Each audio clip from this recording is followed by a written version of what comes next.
সম্মানিত হাজিরিন, আজকে আপনারা এখানে উপস্থিত হয়েছেন কিসের ডাকে? কিসের ডাকে এসেছেন? কথা বলতে হবে। কোরআনের ডাকে। কি শোনার জন্য? কোরআন শোনার জন্য না মানুষের চেহারা দেখার জন্য? বলেন, কি শোনার জন্য এসেছেন? কোরআন শোনার জন্য। এই জমিনটা কার? জবাব দেন। জমিনটা কার? আকাশটা কার? আসমানটা কার? এই গোটা বিশ্বকে যিনি সৃষ্টি করেছেন তিনি কে? আপনাকে আমাকে যিনি সৃষ্টি করেছেন তিনি কে? কাফের, মুশরিক, বেঈমান সহ গোটা পৃথিবীর মানুষকে যিনি সৃষ্টি করেছেন তিনি কে? এই সংবিধানের নাম কি? এই কোরআন কে দিয়েছেন? জমিনটা কার? সংবিধানও আল্লাহর, জমিনটাও আল্লাহর। সবকিছু যদি আল্লাহর হয় তাহলে আল্লাহর জমিনে আইন চলবে কার? কার আইন চলবে? ও মুসলমান, চিৎকার মেরে বলতে হবে, আইন চলবে কার? যদি আল্লাহর আইন চলে, আল্লাহর আইন দিয়ে যদি রাষ্ট্র জীবন থেকে শুরু করে পারিবারিক জীবন পর্যন্ত চলে, সেই কোরআন দিয়ে, এই কোরআনের আইন বুকে ধারণ করতে কে কে রাজি আছেন? লিল্লাহি তাকবীর। আল কোরআনের আলো, আল কোরআনের আলো সংসদে জালো।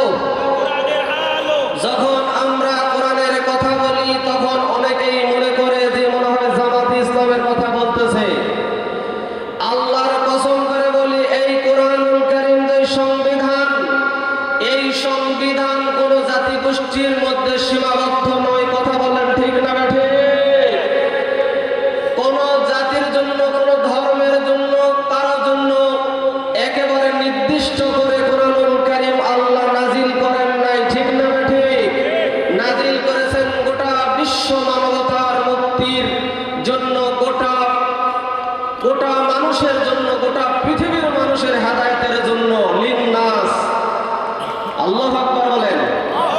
এই জন্য আমরা যখন বলি যে দুনিয়ার জমিনে আল্লাহর কোরআন বাস্তবায়ন হোক, এটা শুনে আপনারা কেউ মনে করবেন না যে বাংলাদেশ জামাত ইসলামের কথা বলতেছি। নয়, কারণ বাংলাদেশ জামাত ইসলামেরাও তো মুসলমান, অন্যান্য যারা দল করে তারাও মুসলমান। বলেন ঠিক না বেঠে?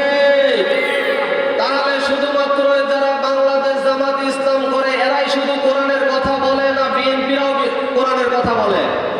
কি বলে কিনা? জাতীয় পার্টিরা এরাও কোরআনের কথা বলে। জাসদ, বাসদ আর যত দল আছে, ফুরফুরা, খেলাফত মজলিস, হেফাজত, চরমনাই যা আছে, সবাই কোরআনের বাস্তবায়ন চাই। ঠিক না বেঠে? আমরা সেই দলকে দেখতে চাই যারা কোরআন বাস্তবায়ন করবে দুনিয়ার জমিনে এবং সংসদেও কোরআনের আইন পাশ করবে। ঠিক না বেঠে? এটা জামাত ইসলাম হতে পারে, বিএনপিও হতে পারে, চরমনাই হতে পারে, খেলাফত হতে পারে, খেলাফত মজলিস হতে পারে, হেফাজতে ইসলাম হতে পারে, জাতীয় পার্টি হতে পারে। কিন্তু আমরা ওই আগে যারা চলে গিয়েছে বেঈমান মুনাফিকের দল, যারা শর্ত দিয়েছিল, যারা ওয়াদা করেছিল যে আমরা মদিনার সনদ দিয়ে দেশ পরিচালনা করব, কিন্তু তারা কোরআনের সঙ্গে বিরোধিতা করেছে, কোরআনের আইনকে ওভারটেক করেছে। ঠিক না বেঠে? আমরা সেই সমস্ত মুনাফিকদেরকে আর ক্ষমতায় দেখতে চাই না। ঠিক না বেঠে? লিল্লাহি তাকবীর। আগামীর দিন যারাই কোরআন দিয়ে দেশ চালাবে, সে জামাত ইসলাম হোক আর বিএনপি হোক আর যেই দলই হোক, যারাই কোরআন দিয়ে রাষ্ট্র চালাতে চাবে আমরা তাদেরকে ক্ষমতায় দেখতে চাই। ঠিক না বেঠে? এই কোরআনুল কারীমের সংবিধান সবার জন্য। সুতরাং কোরআনের কথা বললে কেউ মাইন্ড করবেন না যে এটা জামাত ইসলামের কথা বলতেছে। না, এটা কারোর জন্য নির্দিষ্ট নয়, কারোর জন্য নির্দিষ্ট নয়, সবার জন্য। এই কোরআন সবার জন্য। ঠিক না বেঠে? এই জন্য কোরআন যে সবাই রাষ্ট্র পরিচালনা করুক আমরা চাই। এই জন্য আগামীর দিন যারাই সংসদে যাবে, সে যে দলের হোক, আমরা দোয়া করব তারা যেন কোরআন দিয়ে রাষ্ট্র পরিচালনা করে। বলি আল্লাহুম্মা আমিন।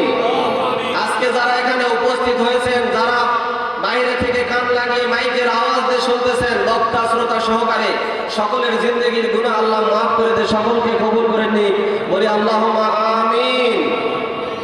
মাহফিলের আয়োজন যে ভাইরা করেছে আল্লাহ সবাইকে কবুল করুক, বলি আল্লাহুম্মা আমিন।